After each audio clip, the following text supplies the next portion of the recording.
Seixas perturbou-se. Por mais preparado que esteja um homem de sociedade para essa colisão, deve comovê-lo a necessidade de escolher entre a afeição e as conveniências. Ainda mais quando, para furtar-se ao dilema, esse homem delineou uma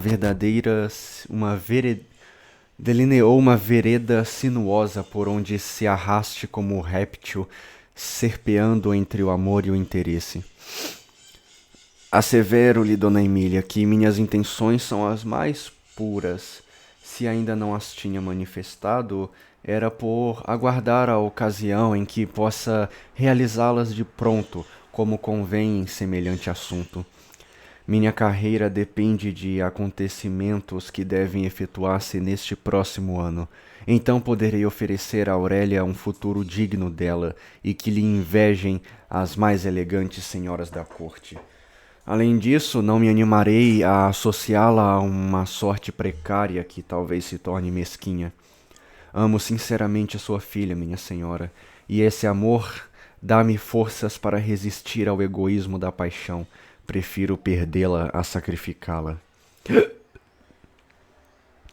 Este procedimento é muito nobre de sua parte, senhor Seixas. Não podia, com efeito, dar maior prova de estima a Aurélia do que renunciar a ela para não servir de obstáculo a um enlace que há de fazê-la feliz. Ditas estas palavras, a valetudinária senhora a quem a conversa havia fatigado em extremo recolheu-se ao interior. Fernando ficou na sala aturdido com a conclusão que tivera a conversa, tão outra da que ele havia esperado. De feito, acreditara que Dona Emília, embalada na esperança do futuro brilhante por ele dourado com palavras maviosas e comovida pelos acentos de sua paixão, o deixaria cultivar docemente o amor perfeito aí no canteiro dessa pobre salinha mal alumiada por um lampião mortiço. Erguendo-se afinal, o moço dirigiu-se ao canto da sala, onde Aurélia trabalhava inteiramente absorta em suas reflexões e alheia à cena que se acabava de passar, da qual, entretanto, era ela o assunto, a quem sabe se a vítima. Que motivo tinha a inexplicável indiferença da moça naquele momento? Talvez ela própria não soubesse manifestar. É possível que as consequências da conversa preocupassem mais seu espírito de que as palavras trocadas entre sua mãe e Seixas. Que significa isto, Aurélia? Perguntou o moço. Ela é mãe, Fernando, e tem o direito de inquietar-se pelo futuro de sua filha. Quanto a mim, sabe que amo sem condições, e nunca lhe perguntei onde me leva esse amor. Sei que ele é minha felicidade e isto me basta. No dia seguinte, Dona Emília comunicou à filha o resultado da conversa que tivera com Seixas e reiterou os seus conselhos com as razões de costume. Se eu tivesse a desgraça de perdê-la, minha mãe, sua filha já não ficaria só. Teria para ampará-la, além de sua lembrança, um amor que não a abandonará nunca. A viúva deixou escapar um gesto de dúvida. Creia, minha mãe, o desejo de conservar-me digna do homem a quem amo me protegeria melhor do que um marido do acaso. Dona Emília não insistiu mais. Lembrou-se de que ela também sacrificara-se por um amor igual e não podia exigir da filha mais coragem do que ela tivera para resistir ao impulso do coração. Seixas, que a noite anterior deixara a Aurélia comovido pela cândida abnegação da menina, quando soube que ela havia rejeitado, sem ostentação, partido porque suspiravam muitas das mais fidalgas moças da corte, não pôde conter os impulsos da alma generosa. Cara, eu já sei pra onde isso aqui tá indo e tá triste, viu? Apresentou-se em casa de Dona Emília e pediu a mão de Aurélia, que lhe foi concedida. 5.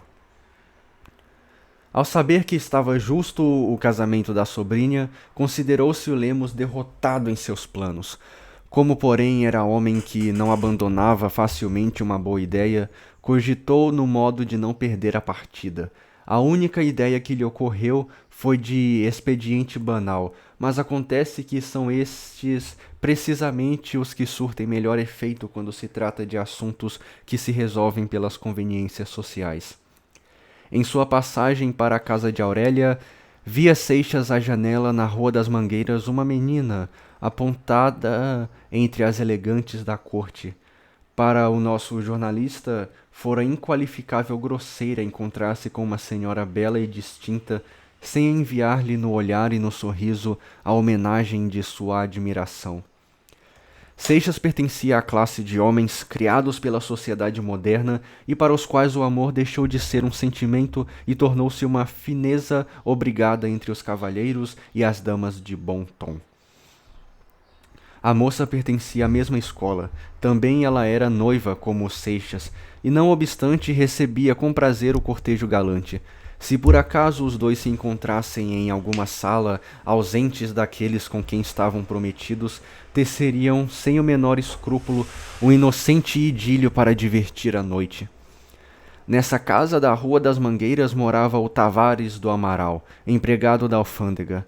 Lemos que frequentava um velho camarada da vizinhança, talvez já na intenção de manter um ponto de observação, notou aquela mútua correspondência de Fernando com Adelaide. A primeira vez que encontrou ao Amaral na Rua do Ouvidor, o velho insinuou-se em sua intimidade. A título de felicitação, encareceu-lhe a último ponto as vantagens do casamento da filha com Seixas. Com jeito, o Melro está seguro, concluiu ao despedir-se. Amaral não via de boa sombra a intimidade de sua filha Adelaide com o doutor Torquato Ribeiro, que além de pobre estava desarranjado. A ideia do Lemos sorriu-lhe. Achou modos de introduzir em casa Seixas para quem este novo conhecimento veio a ser um tônico poderoso. Desvanecidas as primeiras efusões do puro e íntimo contentamento que lhe deixou o generoso impulso de pedir a mão de Aurélia, começara Fernando a considerar praticamente a influência que devia exercer em sua vida esse casamento. Calculou os encargos materiais a que ia sujeitar-se para montar casa e mantê-la com decência. Lembrou-se quanto avulta a despesa com vestuário de uma senhora que frequenta a sociedade e reconheceu que suas posses não lhe permitiriam, por enquanto, o casamento com uma moça bonita e elegante, naturalmente inclinada ao luxo, que é a flor dessas borboletas de asas de seda e tule. Encerrar-se no obscuro, mas doce conchego doméstico, viver das afeições plácidas e íntimas, dedicar-se a formar uma família onde se revivam e multipliquem as almas que uniu o amor conjugal. Essa felicidade suprema não a compreendia Seixas. O casamento visto por este prisma aparecia-lhe como um degredo que inspirava-lhe indefinível terror.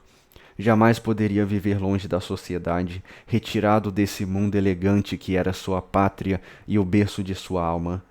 As naturezas superiores obedecem a uma força recôndita.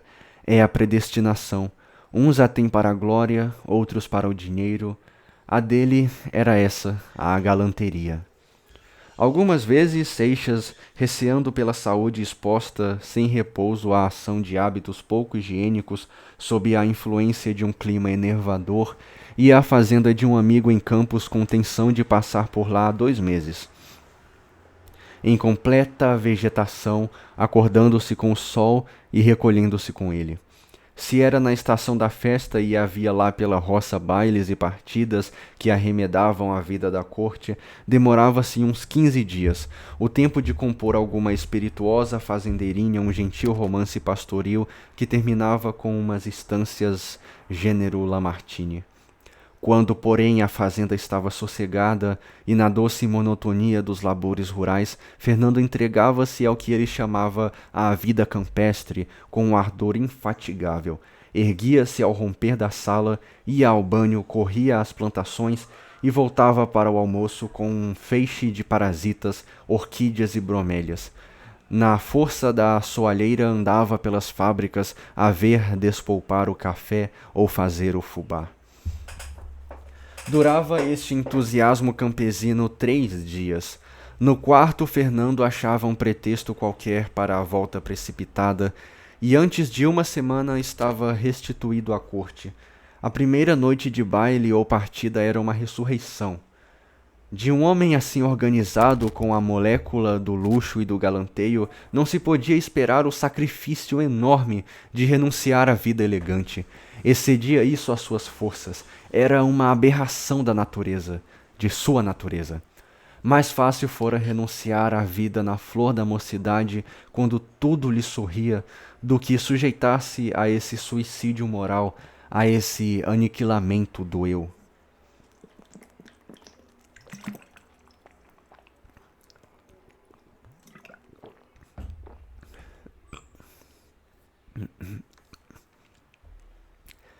Quando Seixas convenceu-se de que não podia casar-se com Aurélia, revoltou-se contra si próprio.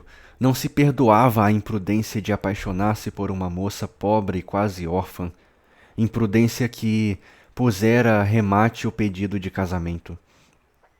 O rompimento deste enlace irrefletido era para ele uma coisa irremediável, fatal, mas o seu procedimento o indignava. Havia nessa contradição de consciência de Seixas com a sua vontade uma anomalia psicológica, da qual não são raros os exemplos na sociedade atual. O falseamento de certos princípios da moral, dissimulado pela educação e conveniências sociais, vai criando esses aleijões de homens de bem. Quem não conhece o livro em que Otávio Foilé glorificou sob o título de honras as últimas hesitações de uma alma profundamente corrompida? Seixas estava muito longe de ser um Camões, mas já nele começava o embotamento do senso moral que o influxo de uma civilização adiantada e no seio de uma sociedade corroída como a de Paris acaba por abortar aqueles monstros. Para o leão fluminense, mentir a uma senhora, insinuar-lhe uma esperança de casamento, trair um amigo, seduzir-lhe a uma mulher, eram passes de um jogo social permitidos pelo código da vida elegante. A moral invertida para uso dos colégios nada tinha a ver com as distrações da gente do tom. Faltar, porém, a palavra dada, retirar sem motivo uma promessa formal de casamento, era, no conceito de Seixas, ato que desairava um cavalheiro. No caso especial em que se achava, essa quebra de palavra tornava-se mais grave. Aurélia não tinha outro arrimo senão a mãe, consumida pela enfermidade que pouco tempo de vida lhe deixava. Faltando Dona Emília, ficaria a filha órfã, sem abrigo, ao desamparo. Abandonar nessas tristes condições uma pobre moça tida por sua noiva seria dar escândalo. Sim, cara, nossa, muito babaca esse cara, mano. Pô, meu parceiro, não, faz isso não. Não, ele. Ai, tô com raiva desse cara aqui já, mano. Enfim, vamos lá. Independente da reprovação que o fato receberia de seu círculo, a própria consciência lhe advertia da irregularidade desse proceder, que ele não julgava qualificar severamente, taxando-o de desleal. Estas apreensões abateram o ânimo igual e prazenteiro de Seixas. Não perdeu o semblante a expressão afável, que era como a flor da nobre e inteligente fisionomia. Nem apagou-se nos lábios o sorriso que parecia o molde da palavra persuasiva. Mas sob essa jovialidade de aparato flutuava a sombra de uma tristeza que devia ser profunda, pois se fixara nessa natureza volúvel e descuidosa. Aurélia percebeu imediatamente a mudança que se havia operado em seu noivo e inquiriu do motivo. Fernando disfarçou. A moça não insistiu e até pareceu esquecer a sua observação. Uma noite, porém, em que Seixas se mostrara mais preocupado na despedida, ela disse-lhe: "A sua promessa de casamento o está afligindo, Fernando. Eu lhe a restituo. A mim basta-me o seu amor. Já lhe o disse uma vez. Desde que mudeu, não lhe pedi mais nada." Fernando opôs as palavras de Aurélia frouxa negativa e formulou uma pergunta cuja intenção a moça não alcançou. Julga você, Aurélia, que uma moça pode amar a um homem a quem não espera unir-se? A prova é que o amo, respondeu a moça com candura. E o mundo? Proferiu Seixas com reticências no olhar. O mundo tem o direito de exigir de mim a dignidade da mulher, e esta ninguém melhor do que o Senhor sabe como a respeito. Quanto a meu amor, não devo conta senão a Deus que me deu uma alma e ao Senhor a quem a entreguei. Fernando retirou-se ainda mais descontente e aborrecido. Essa afeição ardente, profunda, sublime de abnegação, ao passo que lisonjeava-lhe o amor próprio, ainda mais o prendia a essa formosa menina de quem o arredavam fatalmente seus instintos aristocráticos e o terror pânico da mediana laboriosa. Quando propusera a Aurélia a questão de sua posição equívoca, esperava acordar escrúpulos que lhe dariam pretextos para de todo cortar essas tão doces quanto perigosas relações. A resposta da menina o desconcertou. Foi nessas circunstâncias que Seixas recebeu o oferecimento do Amaral e, cedendo às suas instâncias amáveis, começou a frequentar-lhe a casa. Sem este incidente, ficaria a debater-se na terrível colisão a que o haviam trazido os acontecimentos, esperando do tempo uma solução que seu ânimo indolente não se animaria a precipitar. Aquele pequeno desvio, porém, o lançara fora do torvelinho, submetendo-o a uma nova corrente que ia apoderar-se dele e conduzi-lo para longe. O Torquato Ribeiro amava sinceramente Adelaide. A volubilidade da moça ofendeu. Ele retirou-se da casa, deixando o campo livre a seu adversário, que não carecia dessa vantagem. Amaral, dócil aos conselhos do Lemos, tratou, como dizia o velho, de bater o ferro quente. Seixas, convidado a jantar um domingo em casa do empregado, fumava um delicioso Havana ao levantar-se da mesa coberta de finas iguarias e debuxava com um olhar lânguido os graciosos contornos do talhe de Adelaide, que lhe sorria do piano, embalando-o em um soturno suavíssimo. Amaral sentou-se ao lado, sem preâmbulos, nem rodeios, a queima-roupa, ofereceu-lhe a filha com um dote de 30 contos de réis. Seixas aceitou. Esse projeto de casamento, naquele instante, era a prelibação das delícias com que sonhava sua fantasia excitada menos pelo champanhe do que pela sedução de Adelaide. A principal razão que moveu Seixas foi outra, porém. Fez como os devedores que se liberam dos compromissos, quebrando. Receou de sua coragem para recuperar a isenção, penhorou-se a outros que reclamassem e o defendessem como coisa sua. Meu irmão, esse cara é um fraco, ele é um fracote, uma ameba. Ele merecia ser espremido, igual uma espinha assim, ó, que viesse um titã assim, ó, o titã colossal, pegasse ele assim na mão e espremesse ele, bem na cabeça assim. Seixas. Mas também o que se pode esperar de alguém chamado Seixas? Quem se chama Seixas? Tá, nessa época aí podia ser comum até, mas hoje em dia a pessoa que se chama Seixas é um pobre coitado, viu? Me desculpe aí pros Seixas que estão assistindo esse vídeo.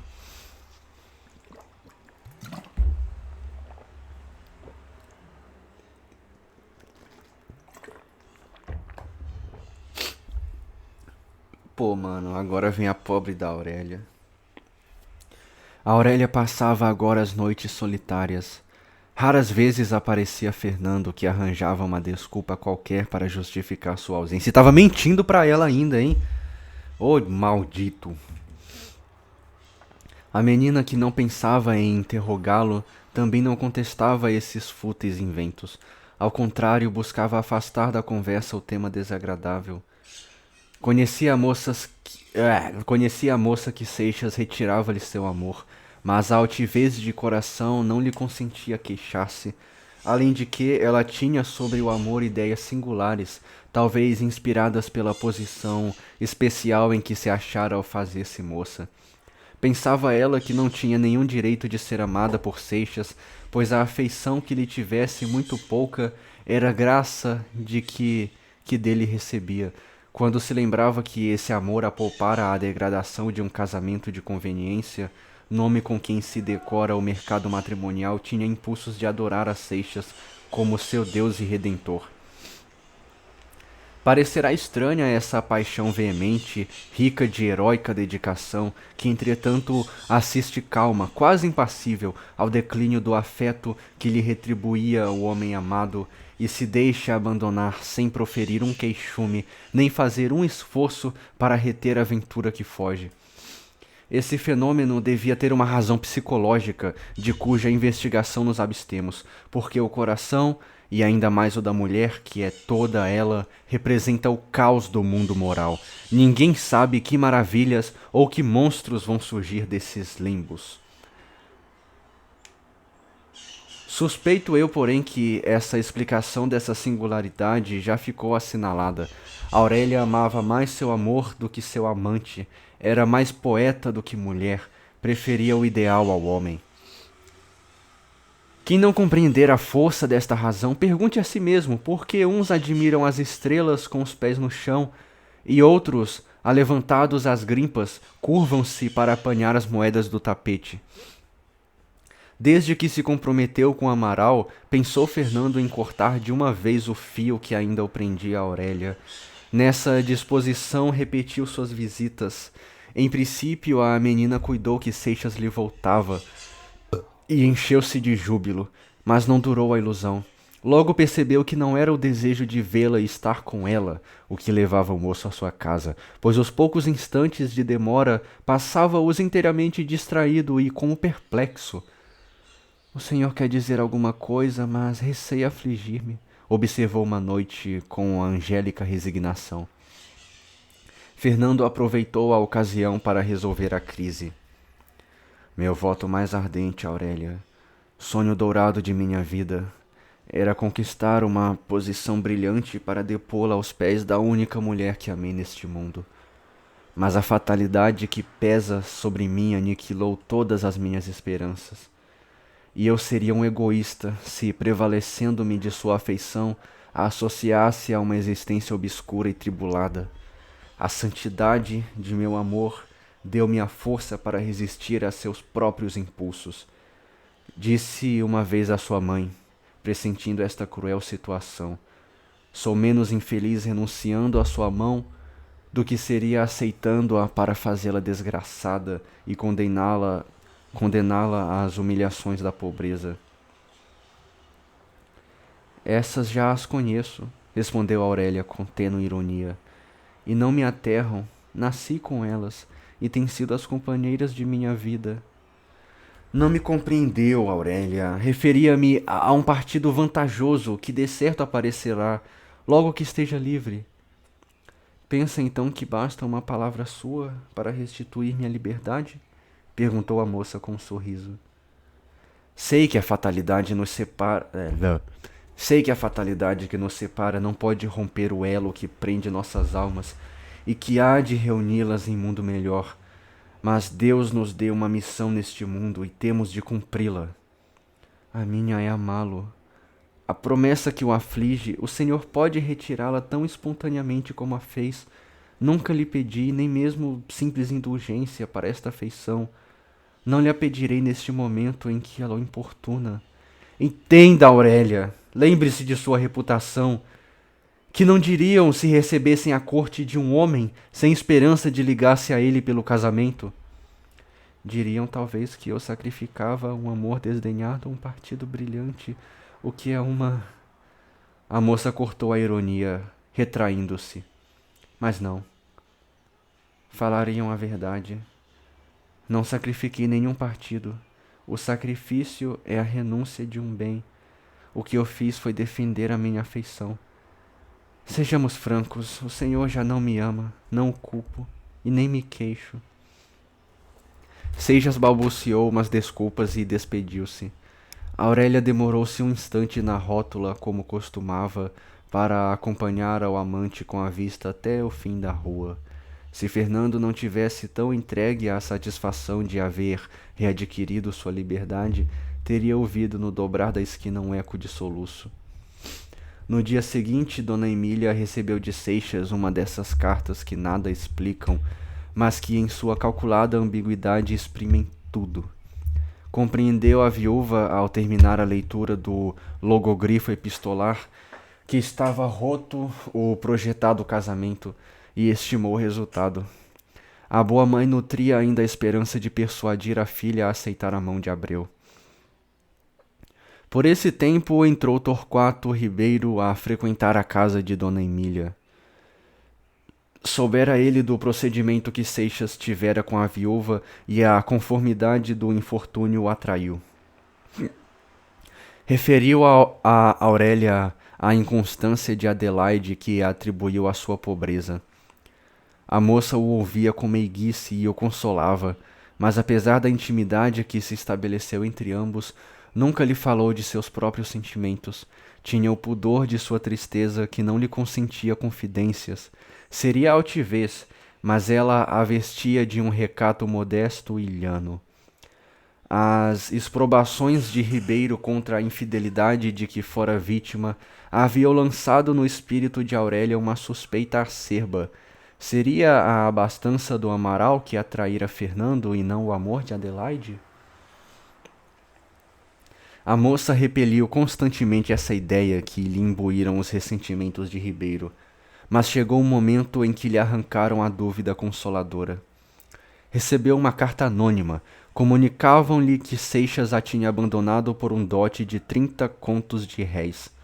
Acabando de ler estas palavras, levou a mão ao seio, para suster o coração que se lhe esvaía. Nunca sentira dor como esta, sofrera com resignação e indiferença o desdém e o abandono.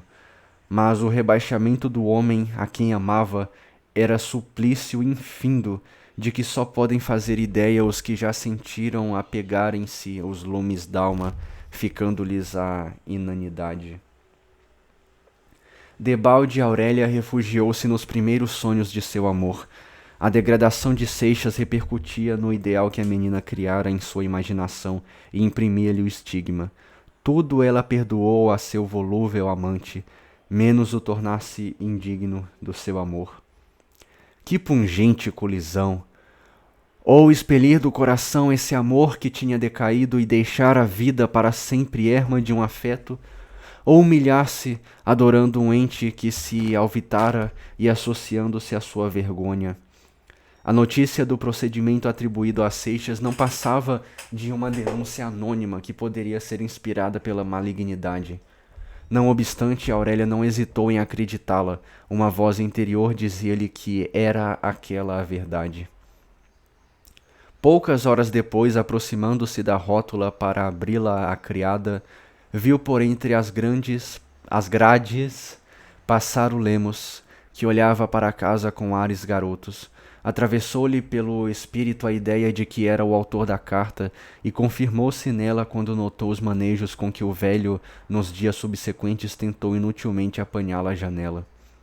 Como esperava Dona Emília, Eduardo Abreu voltou apenas soube da retirada de Seixas. Hã? Aurélia recebeu-o cheia de reconhecimento pela afeição que havia inspirado a esse moço e de admiração por seu nobre caráter. Não me pertenço, Sr. Abreu. Se algum dia pudesse arrancar-me a este amor fatal e recuperar-me a posse de mim mesma, creia que teria orgulho em partilhar a sua sorte. 3 dias depois partia um vapor para a Europa. Abreu tomou passagem e foi aturdir-se em Paris, onde lhe ficaram as ilusões da mocidade e algumas dezenas de contos de réis, mas não a lembrança de Aurélia.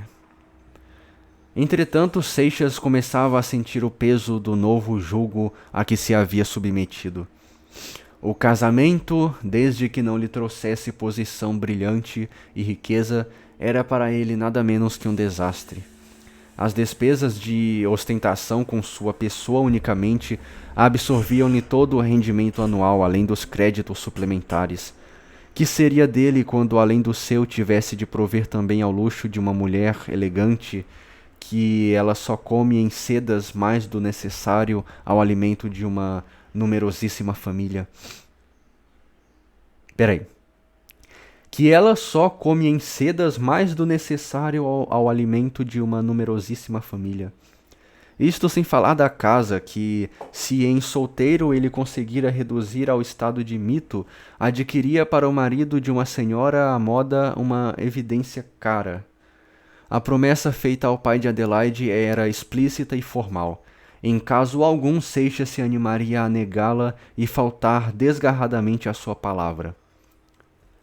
Mas, como não se obrigara a realizar o casamento em prazo fixo, esperava do tempo, que é grande e resolvente, uma emergência feliz que o libertasse. Por essa época, predispuseram-se as coisas para a candidatura que o nosso escritor sonhava desde muito tempo, e, coincidindo elas com a partida da tal estrela nortista, lembrou-se Fernando de fazer uma excursão aeropolítica por Pernambuco, a expensas do Estado. Nunca, porém, se resolveria a esse desterro de ano se não esperasse com esse adiamento esgotar a paciência de Adelaide. Tanto a moça como o pai instaram para efetuar o casamento antes da partida, mas Fernando, que do seu tirocínio de ofício de gabinete aprendera todas as manhas de ministro e se preparava para copiá-las em um futuro não muito remoto, opôs a pretensão da noiva à razão de Estado. Recebera a ordem do governo para partir imediatamente. Se não obedecesse, arriscava-se uma demissão. 7. Um dia, por manhã, bateram à porta de Dona Emília. Quando a viúva e a filha vieram à sala, acharam sentado no sofá um velho alto e robusto, cujo traje denotava provinciano ou homem do interior. Tinha o rosto sanguíneo e os traços duros e salientes. Cravou ele o olhar pesado no semblante de Aurélia, sem erguer-se à chegada das senhoras. Depois de ter assim examinado a menina com insistência desusada, volveu a vista para a viúva, reparou no vestido preto desbotado que ela trazia por casa e tornou a descarregar os olhos torvos sobre a moça.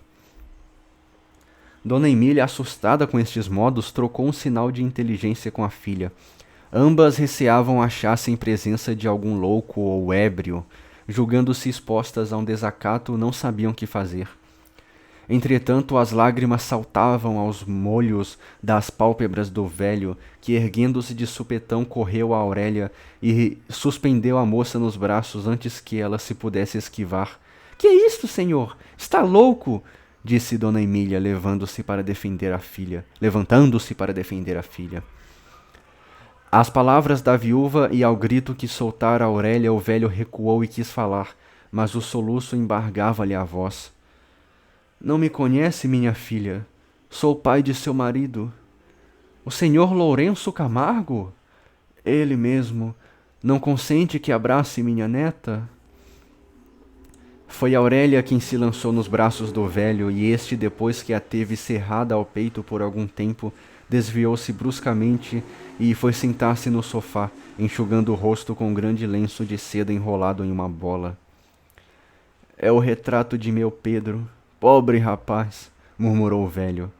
Depois de algumas perguntas acerca do nome e idade de Aurélia, explicou o fazendeiro a razão de ali achar-se naquele momento, reconciliado com sua nora e pesaroso do modo por que se portara com ela. Na estalagem ou rancho em que falecera, deixou Pedro Camargo sua maleta. Guardou-a o dono da casa com a intenção de levá-la à fazenda ou mandá-la pelo primeiro portador. Por lá ficou anos até que pairou por acaso um formigueiro, nome que dão a indivíduo perito em destruir o inseto daninho que devora as roças. Esse de que se trata ia à fazenda do Camargo oferecer seus serviços e incumbiu-se de levar a mala. Ao recebê-la, avivaram-se ao fazendeiro as saudades do filho. Enxugou os olhos e mandou acender uma fogueira no terreno para queimar os objetos que haviam pertencido ao morto.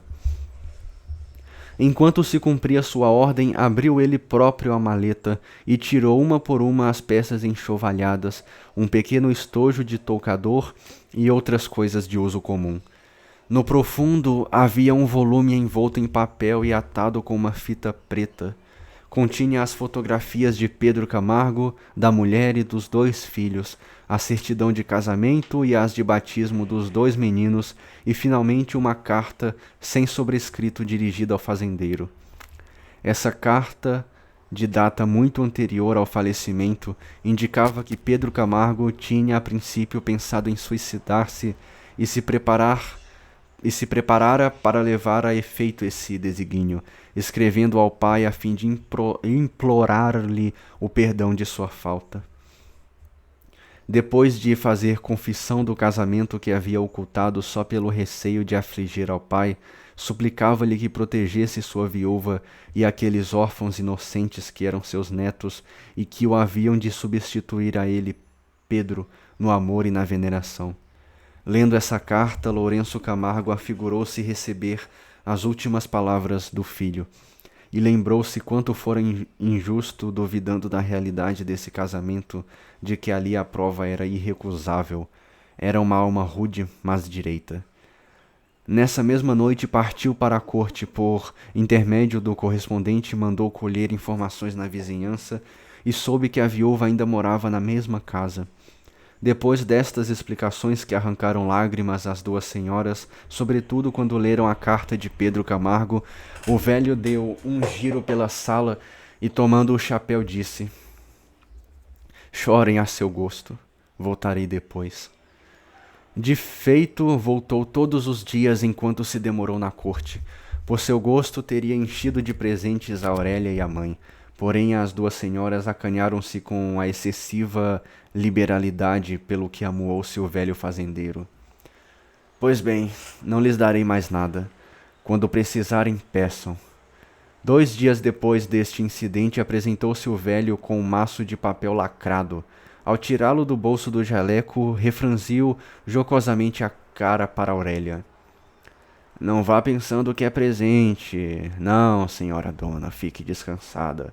Quero que me guarde aqui este papel até a volta." "Se tem dinheiro, acho melhor," ia dizendo Aurélia. "Qual dinheiro? Vocês parecem que têm nojo de meus cobres." "Não é por isso, meu avô. Bem vê que 2 mulheres numa casa como esta oferecem pouca segurança." "Pois saiba que isto é um papel, uma escritura que passei e, para não perder na viagem, deixo em sua mão." Na capa do maço estavam escritas em bastardinho estas palavras: "Para minha neta Aurélia guardar, até eu, seu avô, lhe pedir. L.S. Camargo." Partiu o velho para a fazenda, tendo mandado adiante de si pedreiros, carapinas e pintores, a fim de quanto antes transformar o velho e sujo casebre em uma habitação digna de receber a família de Pedro Camargo, com certo aparato que o fazendeiro considerava indispensável como reparação de sua anterior indiferença. Além do material do edifício, havia também no regime da casa certos hábitos inveterados que se estabelecem em algumas fazendas, sobretudo quando são os donos solteirões. Camargo carecia pelo menos de 1 mês para coibir umas familiaridades antes toleradas e abolir certa moda de saia ou tunga que dava às crioulas uns ares de dançarinas, menos a calça de meia e os frocos de gaza. Compreendia o Camargo que estas minudências, inocentes para um velho barbaçudo como ele, deviam arrepiar os escrúpulos da corte. Mas quando essa ideia não lhe acudisse, bastava-lhe ter visto Aurélia e respirado a atmosfera de altiva castidade que envolvia a formosa menina para não ousar profaná-la com o contágio daquelas indecências. Logo após a partida de Camargo, Dona Emília teve um dos costumados acessos da moléstia crônica, porém tão forte que inspirou sérios receios ao médico. O paroxismo cedeu à aplicação de remédios enérgicos, mas a viúva não se levantou mais do leito, onde agonizou cerca de 2 meses. Foi este o período mais difícil da vida de Aurélia, porque às mágoas acerbas de seu amor ludibriado acresceu a dor dos sofrimentos de sua mãe, e como se não bastasse esse golpe para acabrunhá-la, veio a agravar esta situação, a miséria com seu cortejo. Quando apareceu o Camargo enviado pela província para reconhecer a nora e a neta, a existência das duas senhoras já era bastante penosa. Consumido o dinheiro que lhes entregara o tropeiro, viviam das costuras de Aurélia e do preço de algumas joias ainda presentes de Pedro. Não chegavam, porém, estes...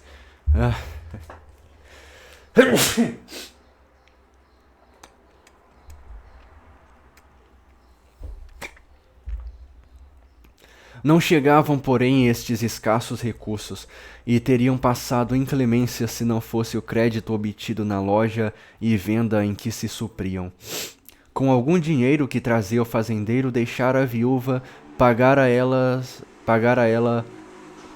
que o fazendeiro deixara a viúva pagar a ela essas dívidas e o resto entregara à filha para as despesas.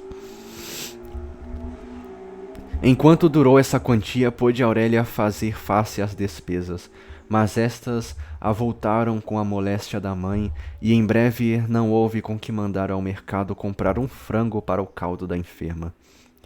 Foi só nessa ocasião que Aurélia cedeu às instâncias do doutor Torquato Ribeiro e recebeu dele emprestado 50.000 réis. Até então rejeitara sempre o seu oferecimento e esforçava-se por ocultar-lhe a penúria em que se achava. A verdade é que Aurélia esperava receber a cada instante os socorros que pedira ao avô. Escrevera-lhe logo que a moléstia da mãe agravou-se e admirava-se de não receber resposta nem ter notícias da fazenda. A razão só depois a soube. De volta à fazenda, achou Lourenço Camargo uma caterva de peraltas que se diziam seus sobrinhos, e com eles as respectivas mulheres, e a récua dos marmanjos e sirigaitas que formavam a ninhada dessa parentela. O Camargo não os podia suportar. Para ver-se livre deles, deixava-se fintar uma vez no ano, mas não consentia se demorasse em sua casa mais do que uma noite se fazia mau tempo. Imagina-se, pois, como ficou o velho quando aí achou todos de uma vez, com os seus apêndices e muito a gosto.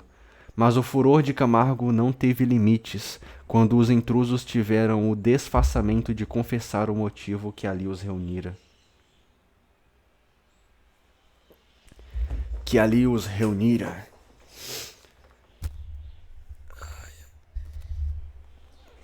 Eu vou tomar só uma aguinha.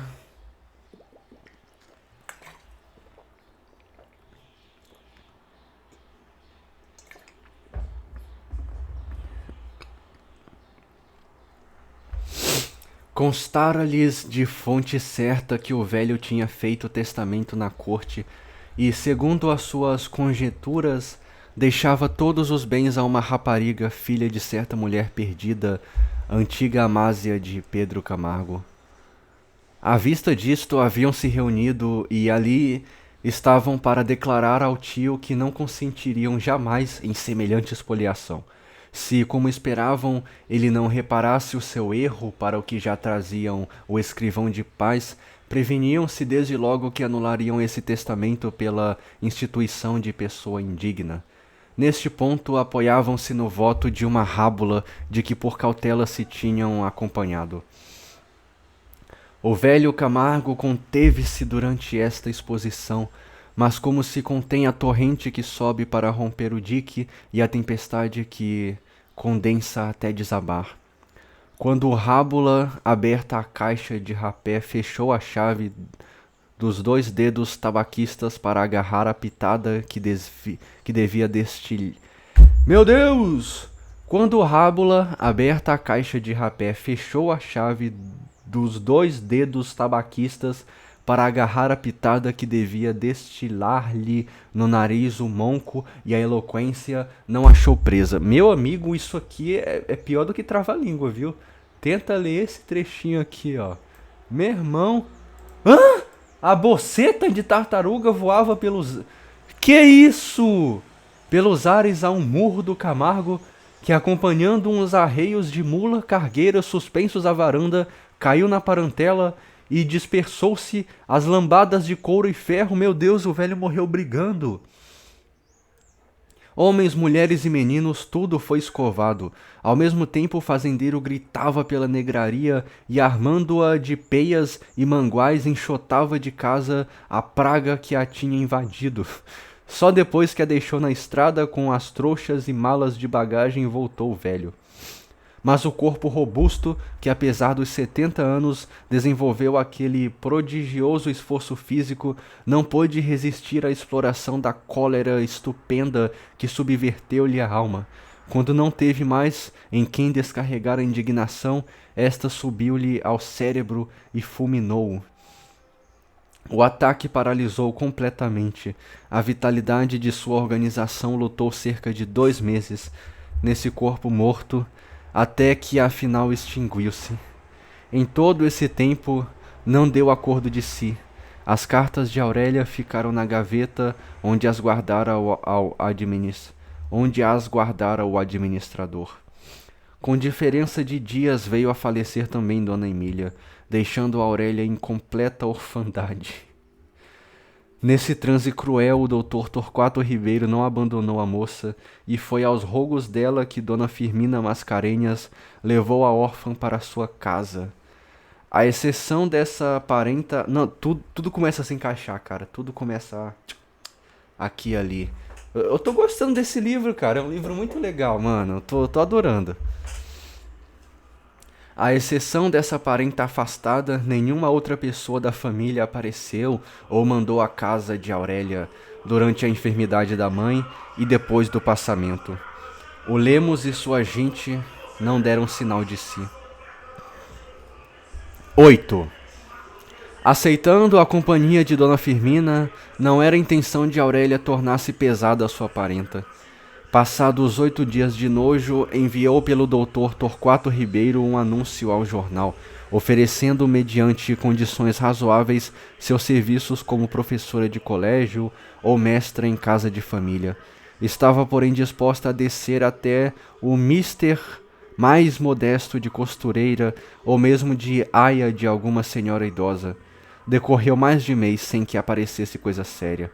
Apenas se apresentaram alguns desses farejadores de aventuras baratas a 100 réis por linha.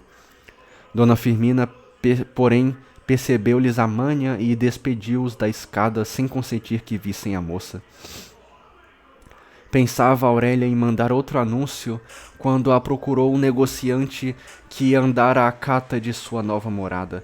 Era o correspondente do falecido Camargo que vinha comunicar à moça o falecimento do fazendeiro. A senhora tem em seu poder um papel que o meu amigo lhe deu a guardar, recomendando-me que, no caso de acontecer-lhe alguma coisa, lhe avisasse para abri-lo. Parece que tinha um pressentimento. O papel continha o testamento em que Lourenço de Souza Camargo reconhecia e legitimava como seu filho a Pedro Camargo, que fora casado com Dona Emília Lemos, declarando que a sua neta, Dona Aurélia Camargo, nascida de um legítimo matrimônio, a instituía sua única e universal herdeira. Ao testamento juntara ao velho uma relação detalhada de todo o seu possuído, escrita do próprio punho com várias explicações relativas a alguns pequenos negócios pendentes e conselhos acerca da futura direção das fazendas. Calculava-se o cabedal de Camargo em 1000 contos ou cerca. Apenas divulgou-se a notícia de ter Aurélia herdado tamanha riqueza, acudiram-lhe à casa todos os parentes e à frente deles o Lemos com seu rancho. Ah, Lemos, é por isso que ele é meio... Enquanto a mulher e as filhas sufocavam de interesseiros agrados e bajulações a órfã, a quem tinham faltado quando pobre com a mais trivial caridade, o Lemos, expedito em negócios, arranjava do juiz de órfãos a nomeação de tutor da sobrinha. De primeiro impulso, Aurélia pensou em revoltar-se contra essa nomeação, mostrando ao juiz a infame carta que lhe escrevera o tio. Mas além de repugnar-lhe o escândalo, sorriu-lhe a ideia de ter um tutor a quem dominasse. Aceitou, pois, o tio, mas com a condição que já sabemos, de morar em casa sua e não ter relações com uma família cuja presença lhe recordava a injúria feita à sua mãe. Isso mesmo disse-o a tia e primas, quando estas se esforçavam por cobri-la de carícias. A riqueza que lhe sobreveio inesperada, erguendo-a subitamente da indigência ao fastigo, operou em Aurélia rápida transformação. Não foi, porém, no caráter nem nos sentimentos que se deu a revolução. Estes eram inalteráveis, tinha a fina têmpera do seu coração. A mudança consumou-se apenas na atitude, se assim nos podemos exprimir, dessa alma perante a sociedade. Com uma existência calma e um amor feliz, Aurélia teria sido meiga esposa e mãe extremosa. Atravessaria o mundo como tantas outras mulheres envolta nesse cândido enlevo das ilusões que são a alva pura do anjo peregrino na terra. Mas a flor de sua juventude ela viu desabrochar na atmosfera impura das torpes seduções que a perseguiam. Sem o nativo orgulho que protegia sua castidade, talvez que o torpe hálito do vício lhe maculasse o seio, mas teve força para cerrar-se, como o cacto a calma abrasadora, e viveu de seus próprios sonhos. Cortejando o seu formoso ideal com o aspecto sórdido que lhe apresentava a sociedade, era natural entrasse a desprezá-la e a olhar o mundo como um desses charcos pútridos. Mas cobertos por folhagem estrelada de flores brilhantes que não se podem colher sem atravessar o lodo. Daí o terror que sentia ao ver-se próxima desse abismo de abjeções e o afastamento a que se desejava condenar. Bem vezes revoltavam-lhe a alma as indignidades de que era vítima, e até mesmo as vilanias cujo eco chegava a seu obscuro retiro, mas que podia ela, frágil menina, em véspera de orfandade e abandono contra a formidável besta de 1000 cabeças. Quando a riqueza veio surpreendê-la, e ela que não tinha mais com quem a partilhar, seu primeiro pensamento foi que era uma arma. Deus lhe enviava para dar combate a essa sociedade corrompida e vingar os sentimentos nobres escarnecidos pela turba dos agiotas. Preparou-se, pois, para a luta, a qual talvez a impelisse principalmente a ideia do casamento que veio a realizar mais tarde. Quem sabe se não era o aviltamento de Fernando Seixas que ela punia com o escárnio e a humilhação de todos os seus adoradores. Logo nos primeiros dias que seguiram-se à abertura do testamento, Aurélia tratou de pagar as dívidas de sua mãe e recompensar os serviços que lhe haviam prestado durante a enfermidade de Dona Emília várias pessoas pobres da vizinhança. Nessa ocupação a ajudava o doutor Torquato Ribeiro, com quem ela se aconselhava, sobretudo acerca de negócios da tutela. O bacharel não advogava, mas consultava aos colegas para satisfazer a menina e dirigi-la com acerto. Também temos uma dívida a saldar entre nós dois, disse Aurélia, mas essa fica para depois, não lhe pago agora. Uma bagatela, tornou-lhe Ribeiro. Oh, não sabia que era tão rico. Sou pobre, bem sabe, dona Aurélia. Sei. Se fosse rico, nunca seria sua devedora. A despesa que fez com o enterro de minha mãe deve fazer-lhe falta. Perdão, não fui eu. Quem foi, então? Perguntou Aurélia no auge da surpresa. Ribeiro tirou a carteira. Nunca lhe falei nisso com receio de afligi-la. No dia do falecimento de Dona Emília, saí, como sabe, para tratar do enterro. Já tinha dado muitas voltas inúteis quando recebi esta carta sem assinatura. Aceitei porque não havia outro recurso. Eu não tinha de 20 mil réis. A carta continha estas palavras apenas. Previne-se ao senhor doutor Torquato da Costa Ribeiro que o enterro da senhora Dona Emília Camargo já foi encomendado e pago por uma parenta da mesma senhora. Aurélia leu a carta cuja letra lhe era desconhecida e guardou-a. Então devo-lhe somente 50.000 réis, que pagarei quando for maior. Agora peço-lhe que receba esta lembrança. A lembrança era o retrato da moça em um quadro de ouro maciço, cravejado de brilhantes, cujo valor bruto, desprezado ou feitio, valia 1 conto de réis. O bacharel compreendeu a intenção da moça, que era dar-lhe por aquela forma delicadíssima um auxílio pecuniário de que ele bem carecia. Refletiu um instante e resolveu aceitar com franqueza e sem falsa modéstia. Agradeço-lhe seu mimo, Dona Aurélia. Acima de tudo, mais ainda do que o próprio retrato, aprecio nele o que a senhora ocultou. Suas feições são apenas a cópia da beleza. A intenção é o reflexo da alma que Deus lhe deu. Foi depois de passados os 6 meses de luto que Aurélia apareceu na sociedade. Tinha-se ela ensaiado para seu papel.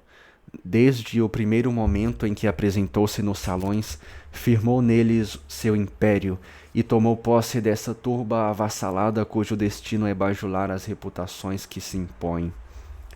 Encontramo-la deslumbrando a multidão com sua beleza e assolando a fome do ouro nos cavalheiros do lansquenete matrimonial. Regozijava-se em arrastar após si, rojando-os pelo pó e fustigando-os com o sarcasmo a esses sócios e êmulos de Fernando Seixas, ansiosos de venderem-se como ele, ainda que por preço maior. Por isso os tinha reduzido a mercadorias ou traste, fazendo-lhes cotação como se usava outrora com os lotes de escravos.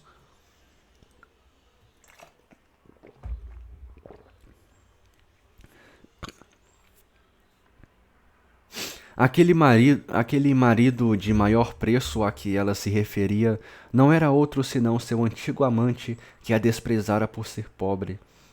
No meio desta acrimônia que lhe inspirava a sociedade, não perdera, porém, Aurélia de toda a crença da nobreza d'alma, e sabia respeitá-la onde quer que a descobria. Assim, quando algum homem honesto, sinceramente seduzido pelos dotes de sua esposa e não pelo brilho da riqueza, lhe fazia a corte, ela portava-se com ele de modo inteiramente diverso. Acolhia-o com afabilidade e distinção, mas aproveitava o primeiro momento para desvanecer-lhe toda a esperança. Só com os caçadores de dotes era loureira, se tal nome pode se aplicar ao constante ludíbrio e humilhação a que submetia seus apaixonados. Encontrou Aurélia uma vez na sociedade Eduardo Abreu, já de volta da Europa. Soube que tinha dissipado a legítima e ficara reduzido à pobreza. Como se esquivasse de falar-lhe, a moça dirigiu-se a ele e insistiu para que frequentasse sua casa. Abreu fez-lhe uma visita de cerimônia.